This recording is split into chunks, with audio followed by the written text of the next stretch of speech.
Listen up, chuckleheads. Today, we are talking about card games. Card games, all of your LCGs, your TCGs, your CCGs, your OPPs, and your OTGs all have a 5-formula system. The first part of the formula is simply you.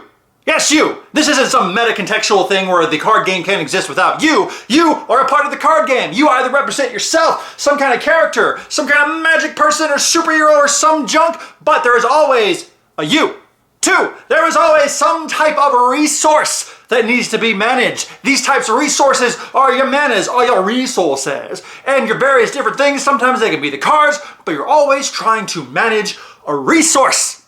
3, you have a goal. That objective is usually to play shit from your hand to the table using the resources played by you. These things will do various things. You will typically recruit allies for your cause. You will do spells and instants and things, all for one common goal, which is to destroy something. That something could be the person across the table or some objective on the table. Something having to do with said table. And then the last part of any Lasajaga, Tesajaga, or Kakakaja is the deck building aspect. You have your hand of cards and you can swish-wash, wish-wash any way that you please. You can, outside of the game, build your deck to whatever you want it to be to more appropriately attack the situation. Today, we are talking about one of those things, and I'm going to see if this one can do anything different with the Fab 5 formula. Today, ladies and gentlemen, let me fix my hair, because my alter ego says we are talking about Marvel Champions, the card game. I need to take a shower. There we go, nice and fluffy. Marvel Champions, a card game by Fantasy Flight, a game by Michael Boggs, Nate French, and Caleb Grace, is a game for you and or some other people to do Marvel stuff. You know, fight villains and save the day and that sort of thing. We are going to go through this in the Fab 5 fashion, which we are going to handle every card game like this from now on. We are going to talk about them in order. So first up, the champion that you are is the U. So let's talk about the U in U. All right, the U that is the U is, let's get some more of this in there, R5. The game comes with 5 heroes because you will be a hero, and the hero you pick will depend on the type of play style that you were going for. There are other heroes available. We'll talk about that in a moment. The main heroes that we have here are your standard fare, sort of. This is going to be heavily influenced by the Marvel Cinematic Universe. And if you are a fan of the Marvel Cinematic Universe, you're probably going to be a fan of this game, but it does pull more from the comics than it does from the movies. Let's go through the people that you can be. You can be Captain Marvel, aka Miss Carol Danvers. Every card that you get to be will have 2 sides. It will have your alter ego side and it will have your superhero side. There are different stats on here. The alter ego side is strictly used for healing, although you do have some additional powers in your alter ego side. Your superhero side will have some attack, some thwart, and some defense. Attack is for what are you going to do? Attack a thing. Defense is what are you going to do when you get attacked by a thing. Thwarting is something we'll talk about a little bit later. And everyone has an additional power. And what's nice is they have different powers based on whomever. So like I mentioned, first up, Captain Marvel. Her inclusion is understandable. They put a movie out for her. She's a big deal in the comics and she's a lady. So we want representation for everyone because representation is important. Next up, we have Iron Man because he's very popular. And have you seen the movies? Iron Man, aka Tony Stark. What Iron Man can do is he can upgrade his hand size and he likes to look at decks. I'm not really going to talk about what they all do, just the people that you can be. Next up, you have Spooderman, because if you make a Marvel game without Spooderman, you basically have to kill yourself because Spooderman, but this is Peter Parker Spooderman, not Miles Morales Spooderman or Spider-Ham or anything else. It's just your classic run-of-the-mill Spooderman. Next up, we have King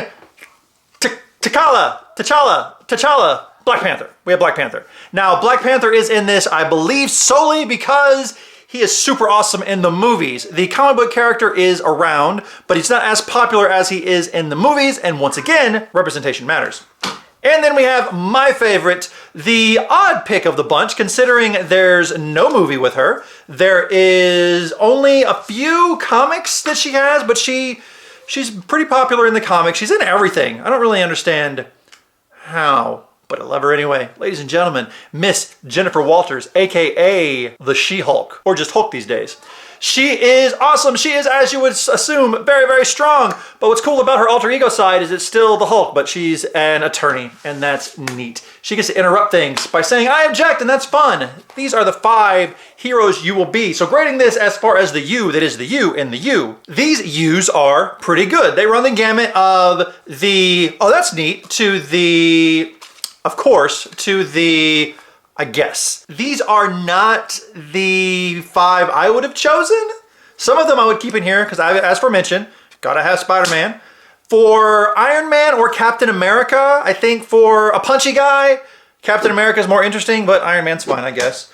She-Hulk, love it. Always have a She-Hulk.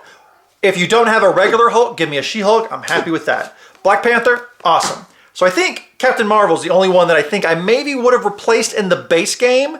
Maybe Miss Marvel or, I don't know, some other one to fill this role. Maybe even an X-Man, which is my problem. Ladies and gentlemen, this is the Marvel Champions, and these Marvel Champions should be called AKA Avengers, basically, because you're not gonna see any X-Men in here.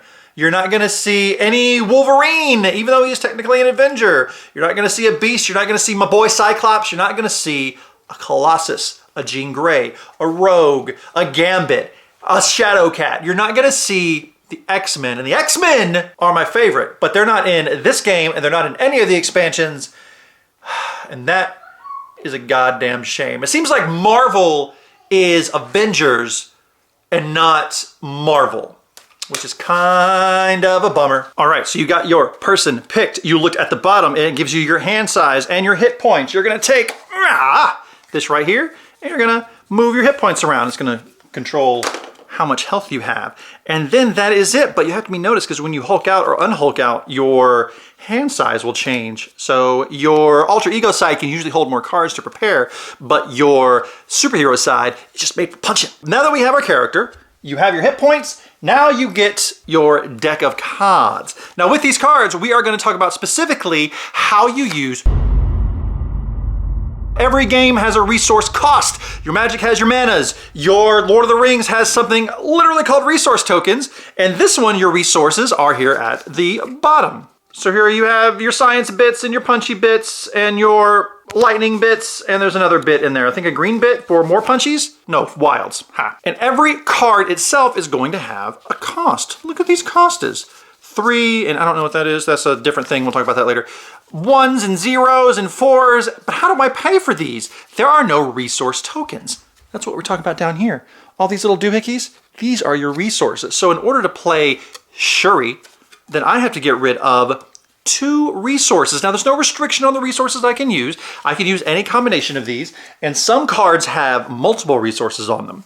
So if I want to play Shuri, I play Shuri down on the table, and I discard 2 resources of my choice, and that's it. So your hand is your resource. And I think, as far as resource management goes, that is a pretty cool thing. Characters are characters, whatever, they have stats on them, no one cares. But I think using cards as resources is very, very clever. The World of Warcraft trading card game, heretofore known as Hearthstone, kind of did that, where any card could be used as a mana. You just put it face down. So these cards you'll get later if you reshuffle, but I think it's really cool to make that decision like, oh, I really want Shuri, but I really want Luke Cage, the Defenders, to help me. I really want some of these people, but in order to do that, maybe I got to get rid of my med team. So you've picked your character. So you know how to use resources to play the cards. What kind of cards are you gonna be playing? Every deck has allies, like a Miss Shuri here. There's also events that you can play for one-time effects. Our example, alter ego action means you can only do this in your alter ego. Look how that works. Choose up to 3 different cards in your discard pile and shuffle them into your deck. Nice. Ancestral knowledge. The cards are Wakanda Forever! Hero action. You can only use it as a hero. Resolve the special ability for each Black Panther upgrade you control in any order. That's another thing you can have. You can have upgrades to put on your peeps and on your dudes. You can only have 3 allies, and if you ever want to put down a 4th, you just swap them out. Maybe they just went to go take a rest. Support, location. Locations are cool too. Max 1 per player. Response, after you defeat a minion, exhaust interrogation room, remove 1 threat from the scheme. What is that? We'll talk about it. Na na na na na na na na. But here's another thing. A lot of your allies that you think would be full-fledged characters, Black Widow, I thought she'd be a full character. Luke Cage, I'm not gonna get a Defenders pack. But there's also people in here like the Hulk. Now they're not gonna say they're not gonna give me a Hulk person to play because they gave me She-Hulk, but the actual Hulk character is an ally. Support, med team, upgrades. So these are the things you're playing to the table. And all of these things are mainly functioning to attack the thing. What is the thing? Ladies and gentlemen, let's attack the thing. Ladies and gentlemen, here's the things we're gonna be attacking. Every game has a scenario. For the first one, they recommend you play with the Rhino, where he's basically just trying to break into a bank. And if you look at his card, here's the back, makes up his deck and some other stuff, and then how to beat him. Now this one is really cool because he's just trying to rob a bank. And you think that's okay. All right, I'm Spider-Man, I'm She-Hulk, I can take a fucking Rhino in my sleep. But that's when schemes happen. Every person also has a side scheme. Maybe the Vulture will come right here and go do some stuff. Maybe someone will jump out from another one. Maybe you have to have a bill to pay and you have other responsibilities. Things will keep you from being able just to go ham all the time. So on your turn, you have a choice to make on how to attack the objective. The objective can either be tackled trying to get thwart on it, where you are thwarting the objective, and that's what this thwart is. Some people are not very good at thwarting.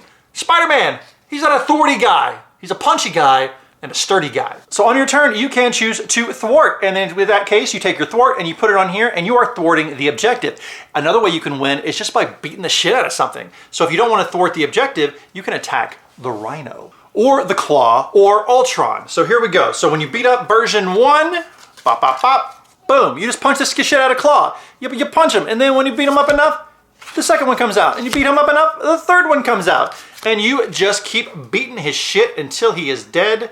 And if you have beaten all of the things, then you are good. But on his turn, it'll show how much he will scheme, which is putting shit on the objective, and then you can thwart by taking that shit off. So it's kind of spitting plates while he's trying to do some stuff, and that's that. So every time there is a scheme, you're trying to thwart those schemes, which is a fun word, which is basically, if you don't do a thing, a bad thing will happen.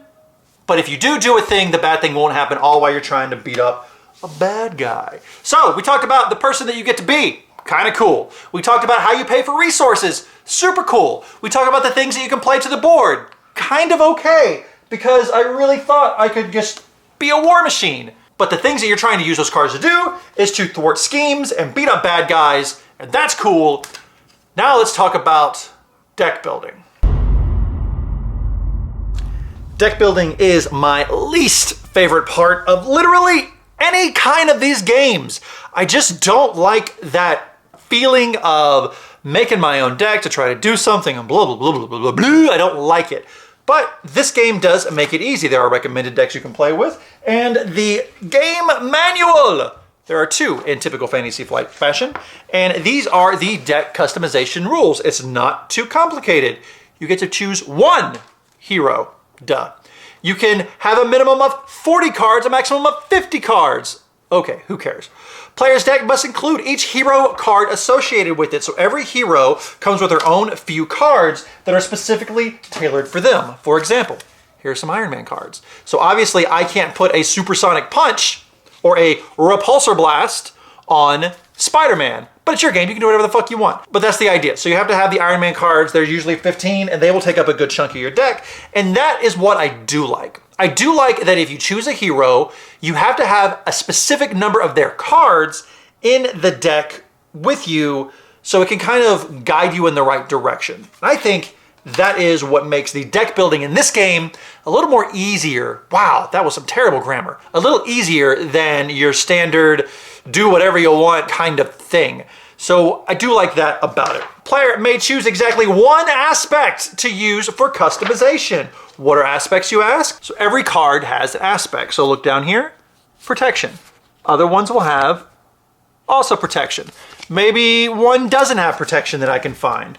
Maybe it will have leadership. So it's basically the color. The leadership's blue, protection is green, etc., etc. So you pick one of those, and you have some basic cards, no more than one copy of uniques. Uniques have little stars on them. Like this up here, they'll have stars on them, so you can't have more than one, like Mockingbird or something like that in your deck. And sometimes there will be deck building requirements on the card themselves, like they can't have this, can't have that, whatever. So that is it. And deck building is easier than your standard thing because every card, person, dude comes with a thing. And what's also nice is part of their cards come with obligations. Because as you may or may not know, with great power comes great responsibility. And sometimes there's an obligation that comes up. For example, here we go. Give to the Peter Parker player. You may flip to alter ego form, choose one. Exhaust Peter Parker. We all know what exhausting is. It's remove eviction notice from the game. Cool. Or discard one card at random from your hand. This card gains surge. Discard this obligation. Surge basically means bad stuff happens. There's a ton of keywords in this. And like any game, those keywords all over the place. Whenever you have to think of a new surge or a new thing, there's also a rules reference, which is separate from the learn to play, which is very nice. You motherfuckers are gonna give me Captain America on this, but not give me Captain America? I realize I can go buy Captain America and Thor and blah, blah, blah. Don't care. For example, surge. Where did it go? I'm gonna find it. S-U-R-G. Surge. Keywords. Wait, it's not there. So we gotta go to keywords. Surge. After an encounter card with this keyword is revealed, the player resolving the card reveals an additional encounter card. So just playing. So on your turn, it's gonna go like this. The game comes with villain reference, player phase, awesome. So on your turn, here's what you're gonna do. It's very simple. Take turns in the following order. On your turn, you may play cards, obviously. You may trigger and request actions. All right, cool.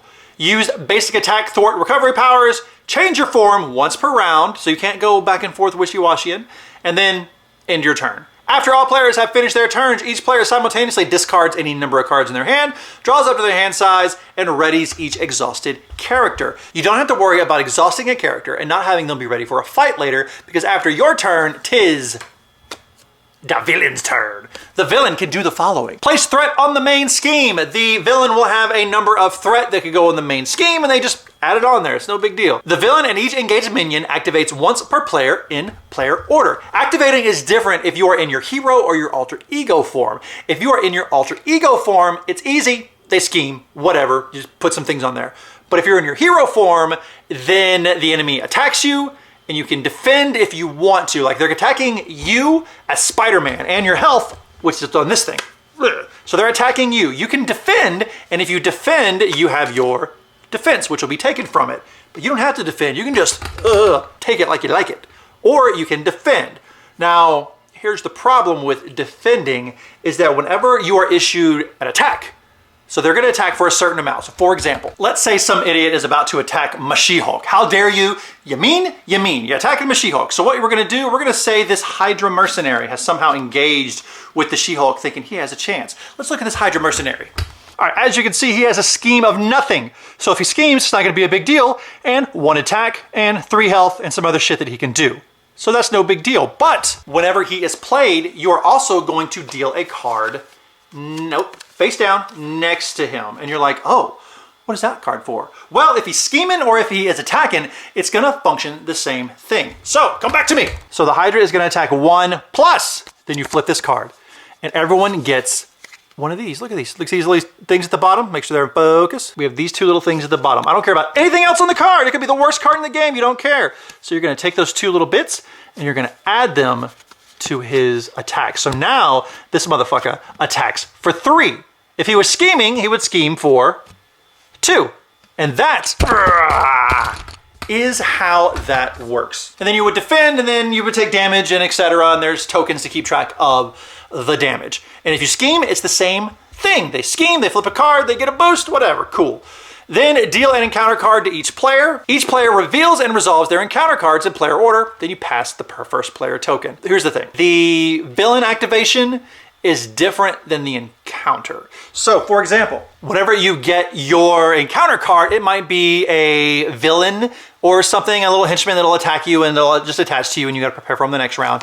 Or you can get a treachery. These things are brutal. When revealed, if the bomb scare is in play, which is a scheme, which is in the game, assign X damage among heroes and allies, where X is the amount of threat on the bomb scare. If the bomb scare is not in play, this card gains Surge, which means you discard this one and you draw another one. So don't ever think, just because it doesn't apply to you, that they're gonna let you off scot-free. Scott Summers free, he's not in this game. So there is that. And then you pass the first player token, in which case you just keep going. So heroes go, villains go, we keep going. You as a hero are trying to keep the thwart down while keeping the damage up on the bad guy and beat the shit out of him until the end. And that's it. That is the game. It is fairly simple. The fun comes in, honestly, with the theme. If it wasn't for the theme, the game would be subpar. But because of the theme, the game really kind of rocks the blocks off. There are some flaws. The character selection is kind of, it's very MCU inspired. And you're not gonna find a lot of stuff in here not in the MCU. I do have some other problems with it. I do wish there was X-Men, obviously. I know art is expensive. God, do I know art is expensive. But when I look at something and I know the exact comic book that this is from, I'm just like, man, I realize you may be trying to celebrate the art, but not all the art in here is original. I don't even know if any of the art in here is original. I saw some of the She-Hulk art and I'm like, that's straight up from the comic. I've seen that. And it just seems, I don't know, a little cheap. One step away from capturing pictures from a movie and putting them in a game like some Lord of the Rings games have done. So, boom. This is what it's promised me. Let's look at this box and see what it has promised me as we deal with housekeeping. It is for 1 to 4 players. I have played this solo and with one other person. It's much better with someone else so you can kind of feel like a team. It is for 14 and up, who the fuck cares, and 45 to 90 minutes. That seems a little long. The game is not hard. This game is not Lord of the Rings, the COD game levels of hard. It's a fairly simple affair, but that might be just with the introductory scenarios. I've played through all of them. I've only won a couple of them, but I've had a good time playing them. Let's talk about what this box promised me and if it delivered. This box promised me She-Hulk. Yeah, it delivered. I got Spider-Man, I got Captain Marvel, Black Panther, Iron Man. But then I'm looking at it and I'm like, wait a minute. I don't have a Thanos. I don't have a Dormammu. I don't have a Zemo, Baron Zemo. I don't have a Captain America, Vision. I barely have a Hulk. I don't have a Thor yet. Is that the Guardians in the background? Promised me a lot. But on the back of the box, it says the people that are included. 2 things we're going to talk about before we get to the ins and the outs of it. I love comics. I love comic books. I love Marvel. I love DC. I'm a big fan of Image and a lot of the darker stuff as well. I have 2 possessions. One possession that is like my prized comic book collection. And I'm going to tell you a story. Where are we going to do story time? We'll just do it right here. So here we go. Back in 1992, your boy was in maybe 5th grade, 4th grade, something like that. And Marvel released a set of comic book cards called Marvel Masterpieces. This is from Series 1, done by artist Joe Jusko. Met Joe Jusko at a comic book convention. I got him to sign 2 of them. He signed my Captain America. Boom. Awesome. And a thing, not worth a damn thing. But then he signed this one.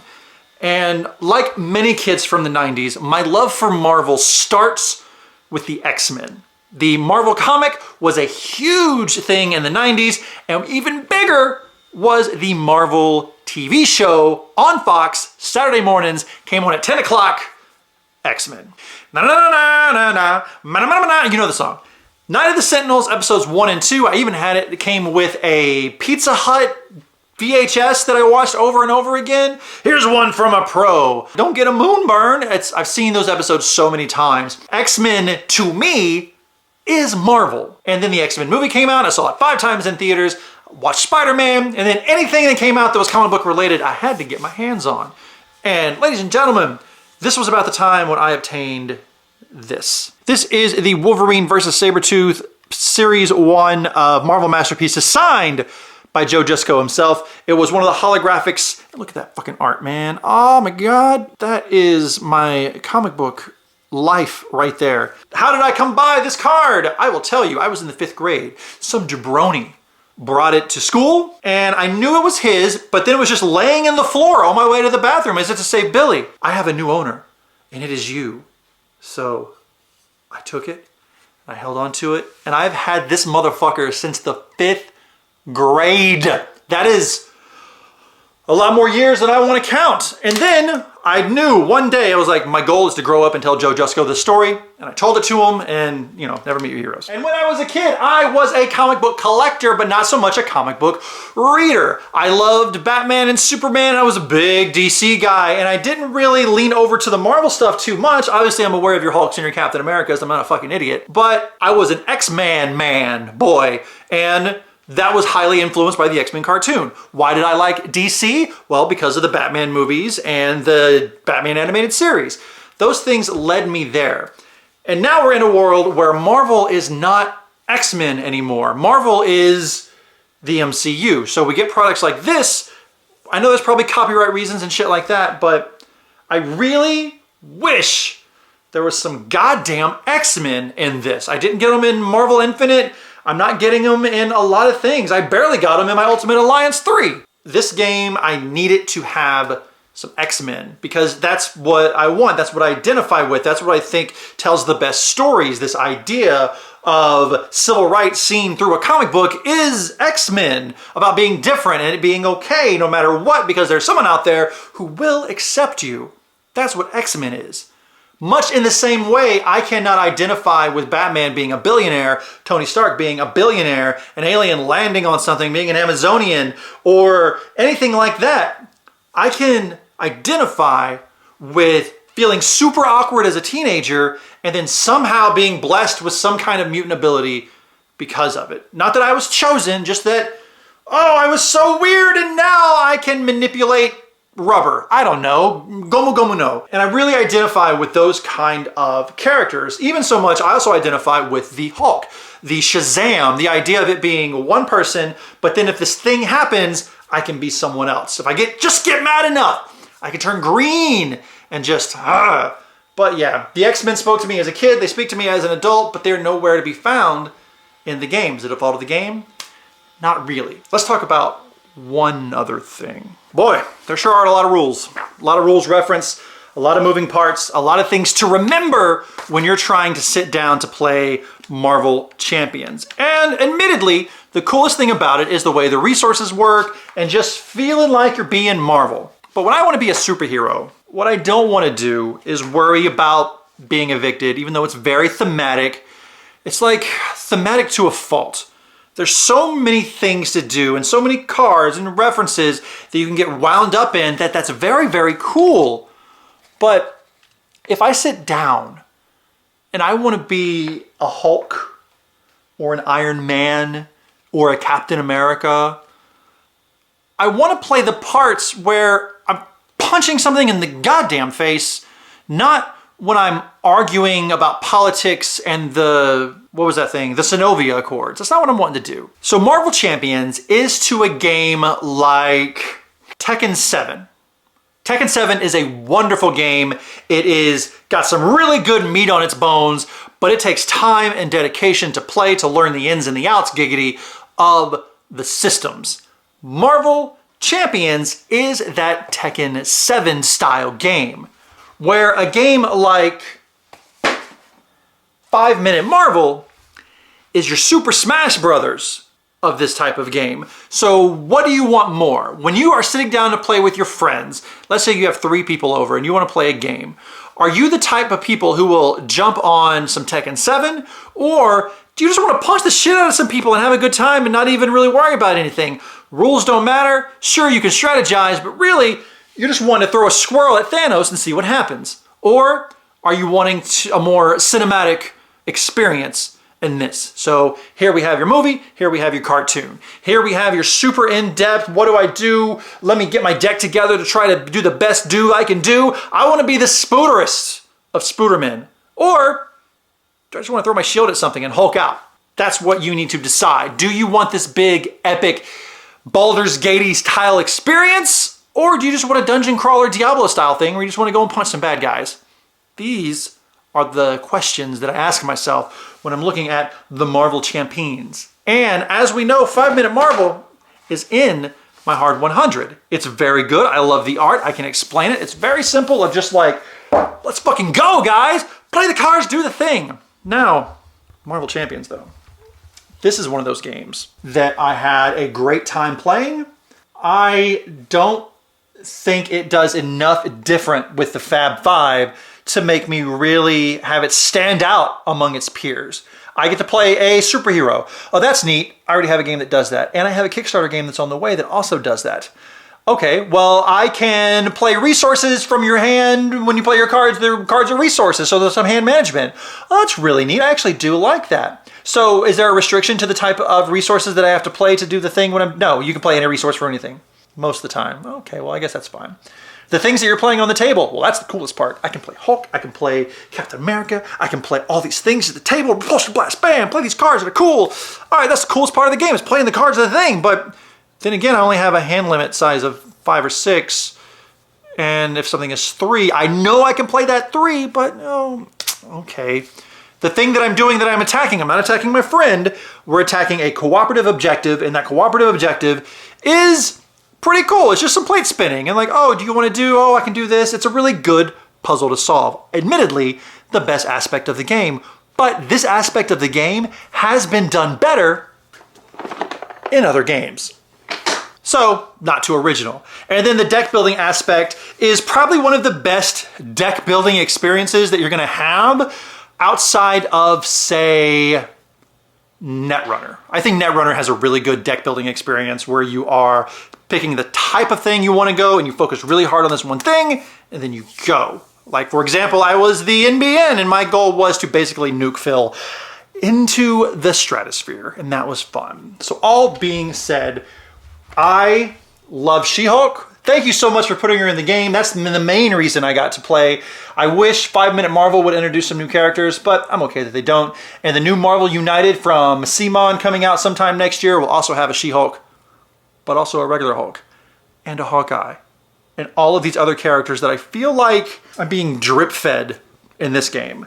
If the packs came out quicker and you had some X-Men and you had maybe more than just 5 goddamn characters in the opening box, I don't want to spend any more money on this. I would rather play 5-Minute Marvel and wait for Marvel United than to play Marvel Champions again. So Marvel Champions, sorry, my beautiful, beautiful box, you are out of my Hard 100. Maybe next time, give me a Wolverine, a Cyclops, and a Colossus, and you're speaking my language. Ladies and gentlemen, thank you so much for joining me on this, the latest edition of the Hard 100. I hope you and yours are well. Wash your goddamn hands. Wear a goddamn mask.